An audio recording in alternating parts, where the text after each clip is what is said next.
വണക്കം. ഇന്ന് ചൊവ്വാഴ്ച, അതായത് 23/7/2024.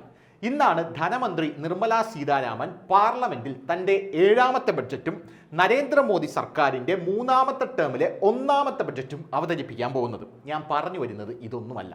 കഴിഞ്ഞ ദിവസം ഇന്ത്യയുടെ പ്രധാനമന്ത്രിയായിട്ടുള്ള നരേന്ദ്രമോദി ബഡ്ജറ്റ് സമ്മേളനത്തിൻ്റെ തുടക്കം എന്ന രീതിയിൽ പാർലമെന്റിൽ ഉദ്ഘാടന സമ്മേളനത്തിൽ ഒരു പ്രസംഗം നടത്തിയിരുന്നു. ഈ പ്രസംഗം നിങ്ങളിൽ എത്ര പേര് കേട്ടു എന്നൊന്ന് പറയാമോ? ഈ പ്രസംഗം മാധ്യമങ്ങൾ എത്തിക്കേണ്ട ആൾക്കാരിലേക്ക് പോലും എത്തിച്ചില്ല എന്നുള്ളതാണ് ഒരു വസ്തുത. പ്രധാനമന്ത്രി ആ പ്രസംഗത്തിൽ പല സുപ്രധാനമായിട്ടുള്ള കാര്യങ്ങളും പറഞ്ഞു. ആ കൂട്ടത്തിൽ പ്രധാനമന്ത്രി ഒരു കാര്യം കൂടെ പറഞ്ഞു. ആ കാര്യത്തിലേക്ക് ഞാൻ വഴിയേ വരാം. അതാണ് ഏറ്റവും സുപ്രധാനമായിട്ടുള്ള ഒരു കാര്യം എന്ന് പറയുന്നത്. ഭീഷണിയെങ്കിൽ ഭീഷണി അങ്ങനെ തന്നെ വച്ചോ എന്നുള്ള രീതിയിലാണ് പ്രധാനമന്ത്രി നരേന്ദ്രമോദി ആ കാര്യം പറഞ്ഞത്. പക്ഷേ ഇന്നലെ രാത്രി ആയപ്പോഴേക്കും ഞാൻ സോഷ്യൽ മീഡിയ മുഴുവനും പരതി, പ്രത്യേകിച്ചും മലയാളം ചാനലുകളിൽ നരേന്ദ്രമോദി എന്ന് ഗൂഗിളിൽ സെർച്ച് ചെയ്ത് കൊടുത്തു കഴിഞ്ഞാൽ സാധാരണ പ്രധാനമന്ത്രി നരേന്ദ്രമോദി എന്തെങ്കിലും പറയുമ്പോൾ വാർത്ത വരേണ്ടതാണ്. പക്ഷേ ഒരു ചാനൽ പോലും ആ വാർത്ത റിപ്പോർട്ട് ചെയ്തിട്ടില്ല എന്നുള്ളതാണ് പ്രധാനപ്പെട്ട ഒരു കാര്യം എന്ന് പറയുന്നത്. രണ്ടാമത്തെ കാര്യം, ചില ഇംഗ്ലീഷ് മാധ്യമങ്ങൾ, അതായത് ദേശീയ മാധ്യമങ്ങൾ ഈ വാർത്ത റിപ്പോർട്ട് ചെയ്തിട്ടുമുണ്ട്. അതേസമയം പ്രധാനമന്ത്രിയുടെ ഈ വാക്കിന് ശേഷം നമ്മുടെ രാജ്യത്തെ പ്രധാനപ്പെട്ട ഒരു സോഷ്യൽ മീഡിയ പ്ലാറ്റ്ഫോം, അതായത് യൂട്യൂബ്, താഴെ തകർന്നടിഞ്ഞു പോകുന്ന കാഴ്ചയും നമ്മൾ കണ്ടതാണ്. അതിനെ താക്കീതെന്ന രീതിയിലാണ് പ്രധാനമന്ത്രി പ്രസ്താവന ഇറക്കിയിരിക്കുന്നത്. അതിനു മുമ്പ് പ്രധാനമന്ത്രി പറഞ്ഞ കാര്യങ്ങളിലേക്ക് ഒന്ന് വരാം. പെട്ടെന്നൊന്ന് കണ്ണോടിച്ചു പോയിട്ട് വരാം. കാരണം പ്രധാനമന്ത്രി നരേന്ദ്രമോദി പാർലമെന്റിൽ എന്തോ പറഞ്ഞാലും അത് വൈറലായിക്കൊണ്ടിരുന്ന ഒരു കാലമുണ്ടായിരുന്നു. പ്രധാനമന്ത്രി എന്ത് പറഞ്ഞാലും നടന്നാലും ഇരുന്നാലും പാർലമെന്റിൽ പ്രധാനമന്ത്രി ഒന്ന് എഴുന്നേറ്റ് നിന്നാൽ പോലും സോഷ്യൽ മീഡിയയിൽ അത് ട്രെൻഡിങ് ആവും, വൈറലാവും. BJP പ്രവർത്തകരുടെ കയ്യിൽ അത് എത്രയും വേഗം എത്തും. BJP പ്രവർത്തകർ അത് ജനങ്ങളിലേക്ക് എത്തിക്കും, മാധ്യമങ്ങൾ ഏറ്റെടുക്കും. വിമർശിക്കാനാണെങ്കിലും ട്രോളാനാണെങ്കിലും മാധ്യമങ്ങൾ അത് സോഷ്യൽ മീഡിയയിൽ എടുത്തിട്ട് പിടയ്ക്കുന്ന ഒരു സാഹചര്യം ഉണ്ടായിരുന്നു.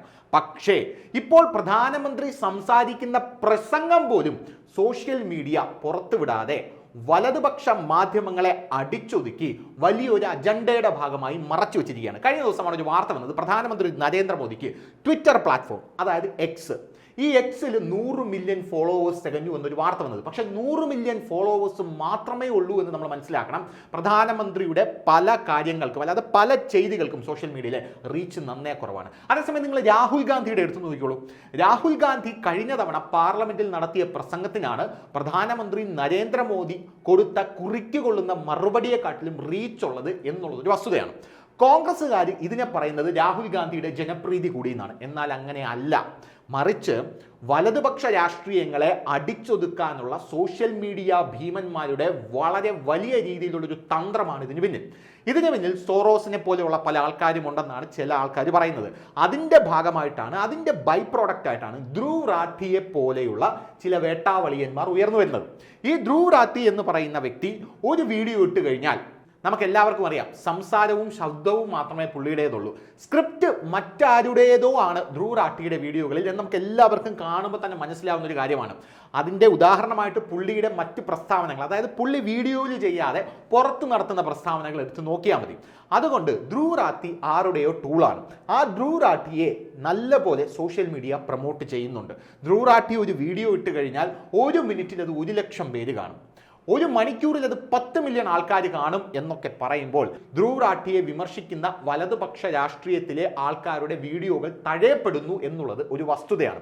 കഴിഞ്ഞ ദിവസം പ്രധാനമന്ത്രി ഇതിനാണ് ഒരു താക്കീത് കൊടുത്തത്. അതിനു മുമ്പേ പ്രധാനമന്ത്രി ബഡ്ജറ്റിന്റെ ഉദ്ഘാടന സമ്മേളനമാണല്ലോ, ഉദ്ഘാടന പ്രസംഗമാണല്ലോ നടത്തുന്നത്. അതുകൊണ്ട് തന്നെ പ്രധാനമന്ത്രി നരേന്ദ്രമോദി പറഞ്ഞത് ഈ ബഡ്ജറ്റ്, അതായത് നാളെ അവതരിപ്പിക്കാൻ പോകുന്ന ഈ ബഡ്ജറ്റ് അടുത്ത 5 കൊല്ലത്തേക്കുള്ള മാർഗദർശിയായിരിക്കുമെന്നാണ് പ്രധാനമന്ത്രി നരേന്ദ്രമോദി പറഞ്ഞത്. ഇതൊക്കെ നമ്മുടെ മാധ്യമങ്ങൾ ജനങ്ങളിലേക്ക് എത്തിക്കേണ്ട കാര്യമാണ്. പോരാത്തതിന് പ്രധാനമന്ത്രി പറഞ്ഞത് കേന്ദ്ര ബഡ്ജറ്റ് അടുത്ത 5 വർഷത്തേക്കുള്ള മാർഗരേഖയായിരിക്കുമെന്നും ജനങ്ങൾക്ക് ഞാനൊരു ഉറപ്പ് കൊടുത്തിട്ടുണ്ട്, അതാണ് മോദിയുടെ ഗ്യാരണ്ടി. വീണ്ടും പ്രധാനമന്ത്രി നരേന്ദ്രമോദി മോദിയുടെ ഗ്യാരണ്ടി എന്ന് പറഞ്ഞ ആ വാക്ക് പാർലമെന്റിൽ വീണ്ടും പ്രധാനമന്ത്രി ഉന്നയിച്ചു. മോദിയുടെ ഗ്യാരണ്ടി എന്ന് പറഞ്ഞില്ലെങ്കിൽ പോലും പ്രധാനമന്ത്രി ഞാൻ ഗ്യാരണ്ടി കൊടുത്തിട്ടുണ്ട് എന്ന് പറഞ്ഞു. ആ ഗ്യാരണ്ടി ഗ്രൗണ്ട് ലെവലിൽ എത്തിക്കാനുള്ള ചുമതല എനിക്കുള്ളതാണ് എന്നും പ്രധാനമന്ത്രി നരേന്ദ്രമോദി പറയുന്നുണ്ട്. മാധ്യമങ്ങൾ ഇതൊന്നും വാർത്തയാക്കിയിട്ടില്ല.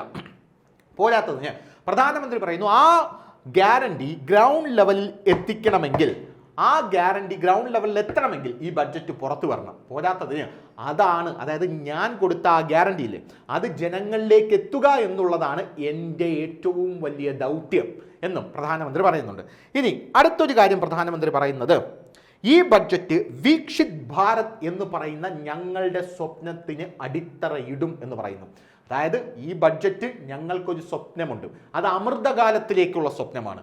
ആ അമൃതകാലത്തിലേക്കുള്ള സ്വപ്നത്തിന്റെ ചവിട്ടുപടിയായിട്ടുള്ള വീക്ഷിത് ഭാരത് എന്ന് പറയുന്ന ആ ഒരു വലിയ നാഴികക്കല്ലിലേക്കാണ് ഈ ബഡ്ജറ്റ് കുതിക്കാൻ പോകുന്നത് എന്നും ഇന്ത്യൻ പ്രധാനമന്ത്രി പറയുന്നു. സ്വാഭാവികമായിട്ടും ഇന്ന് ബഡ്ജറ്റ് സമ്മേളനം നടക്കുന്ന, ഇന്ന് ബഡ്ജറ്റ് അവതരിപ്പിക്കുന്ന ഈ ഒരു ദിവസത്തിന് മുൻപ് പ്രധാനമന്ത്രി നടത്തിയ ഈ പ്രസ്താവനകൾ എന്തുകൊണ്ട് പുറത്തു വന്നില്ല എന്ന് നമ്മൾ പരിശോധിക്കേണ്ടതാണ്. ഇനി അടുത്തതായിട്ട് സമ്മേളനം ആരംഭിക്കുന്നതിന് മുമ്പ് പ്രധാനമന്ത്രി സംസാരിച്ചിരുന്നു. ആ സംസാരത്തിൽ പ്രധാനമന്ത്രി പ്രതിപക്ഷ പാർട്ടികളോട് പറഞ്ഞത്, നിങ്ങളുടെ ഫെയിലിയറുകൾ മറച്ചു വെക്കാൻ, അതായത് നിങ്ങളുടെ പരാജയം മറച്ചു വെക്കാൻ പാർലമെന്റിനെ നിങ്ങൾ ഉപകരണമാക്കരുത് എന്നാണ്. മോദിയുടെ വാക്കുകൾക്കെല്ലാം കനത്ത മൂർച്ചയുണ്ട് എന്ന് നമ്മൾ ആലോചിച്ച് നോക്കണം.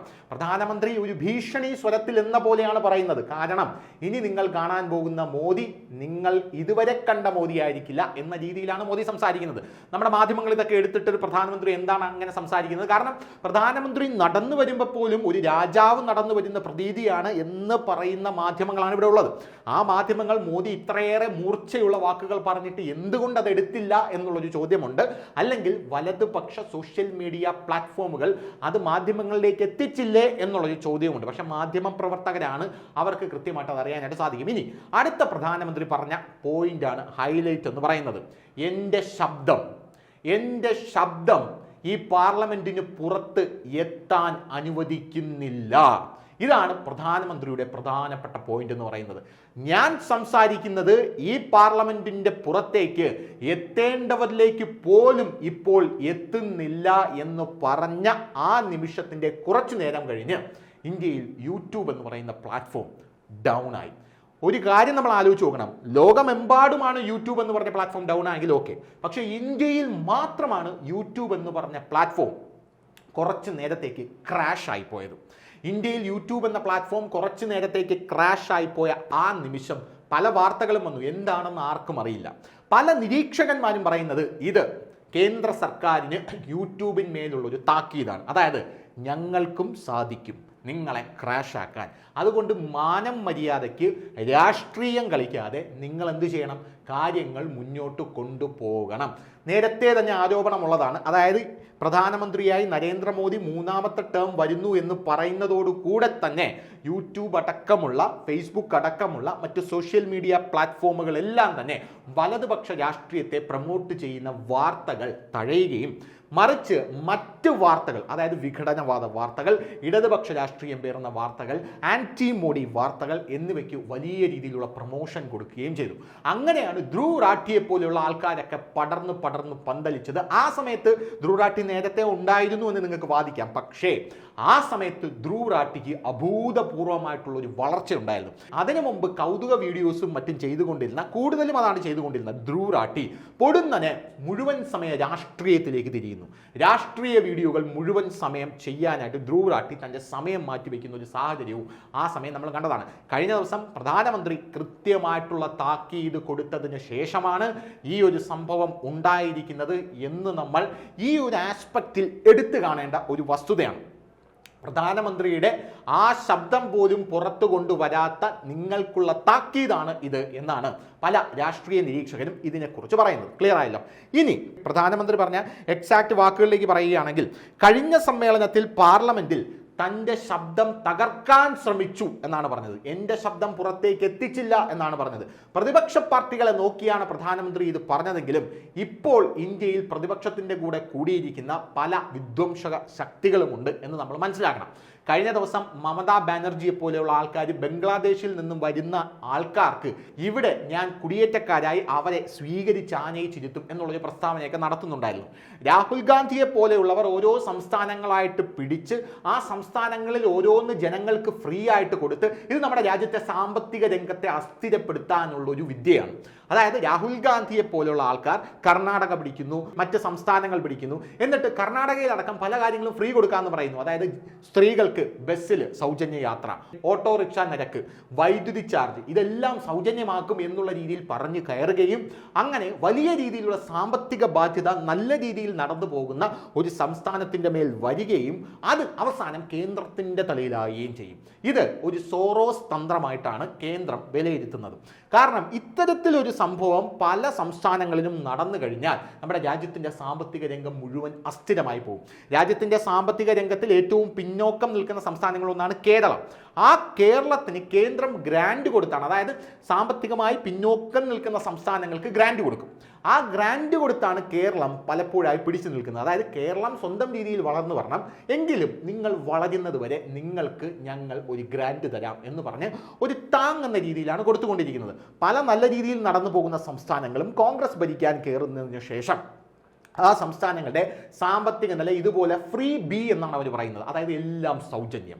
ആ കാര്യത്തിലേക്ക് നോക്കുകയാണെങ്കിൽ കെജ്രിവാൾ വളരെ മഞ്ഞനാണ്. കെജ്രിവാൾ ഞാൻ വൈദ്യുതി സൗജന്യമായി തരാമെന്ന് പറയുമെങ്കിലും കെജ്രിവാൾ പറയും 500 യൂണിറ്റിൽ കൂടുതൽ നിങ്ങൾ ഉപയോഗിച്ചു കഴിഞ്ഞാൽ നിങ്ങൾക്ക് വൈദ്യുതി സൗജന്യമല്ല, മുഴുവൻ തുകയും അടയ്ക്കണം. അവിടെയുള്ള ആൾക്കാർ 500 യൂണിറ്റിൽ കുറവ് ഉപയോഗിക്കണമെങ്കിൽ ഒരു ബൾബ് മാത്രം കത്തിച്ച് കിടക്കേണ്ട അവസ്ഥയാണ്. അതാണ് ഡൽഹിയിലെ അവസ്ഥ. അതുകൊണ്ട് കെജ്രിവാൾ ബുദ്ധിമാനാണ് എന്നുള്ളത് വേറൊരു കാര്യമാണ്. അങ്ങനെയാണ് കെജ്രിവാൾ അവിടെ സൗജന്യം കൊടുക്കുന്നത്. പക്ഷേ രാഹുൽ ഗാന്ധി എന്ന് പറയുന്ന this man is A dangerous മാൻ. അയാൾ ഓരോ സംസ്ഥാനങ്ങളിലും സൗജന്യം തരാമെന്ന് പറഞ്ഞ ആൾക്കാരെ സമീപിക്കുകയും അങ്ങനെ ഭരണം പിടിച്ച് സൗജന്യം കൊടുക്കുകയും ആ സംസ്ഥാനത്തിൻ്റെ സാമ്പത്തിക നില താഴേക്ക് പോകുന്ന കാഴ്ചയുമാണ് കണ്ടത്. അതിന് പല ആൾക്കാരും കൂട്ടുനിൽക്കുകയാണ്. അതാണ് ഞാൻ പറഞ്ഞത്, ഇതിൻ്റെ പിന്നിൽ ഒരു സോറോസ് എഫക്റ്റ് ഉണ്ടെന്ന്.